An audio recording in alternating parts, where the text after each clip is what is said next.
Calcul de la surface habitable grâce à Attic. Donc nous allons maintenant que nous avons saisi nos différentes pièces pouvoir choisir la surface, calculer la surface habitable.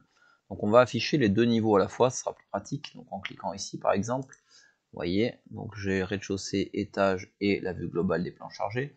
Et je vais revenir à la sélection non plus par zone mais par nom. Donc je vais prendre toutes les pièces constitutives de ma surface habitable, à savoir donc le cellier. Alors si je maintiens la touche CTRL, vous voyez que je peux sélectionner d'autres pièces, donc je vais directement prendre toutes celles qui m'intéressent.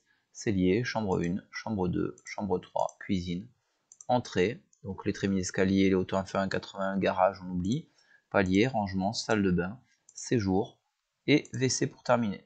Donc je peux choisir ici sélectionner. A noter qu'un double clic aurait fait la même chose.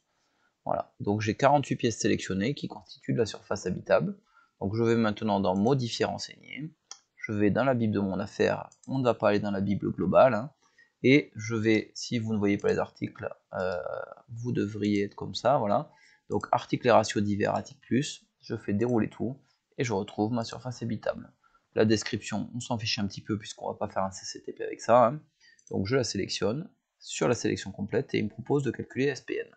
J'arrive à 373,52 m² que l'on pourrait comparer avec la surface calculée manuellement que vous avez dans le tutoriel. Si vous voulez comparer pièce par pièce ou maison par maison, l'autre possibilité, donc on va sortir ici, c'est tout l'intérêt d'avoir fait, donc j'annule ma sélection, c'est tout l'intérêt d'avoir fait des zones. Hein. Si je sélectionne par exemple ma maison 1 ici, double clic, vous voyez, et si je clique sur modifier, renseigner, eh bien je uniquement, alors là je suis sur la trémie donc elle ne constitue pas de la surface habitable, mais si je vais sur une pièce suivante, vous voyez le cellier 6,01 m² et le total 93,44 m² pour cette surface habitable.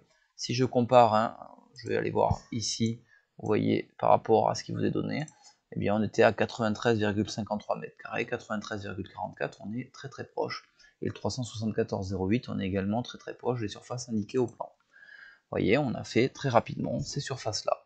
Donc on va voir dans une dernière vidéo comment éditer tous ces résultats pour pouvoir avoir une sortie intéressante à exploiter. Et donc je vous invite à suivre la vidéo qui arrive.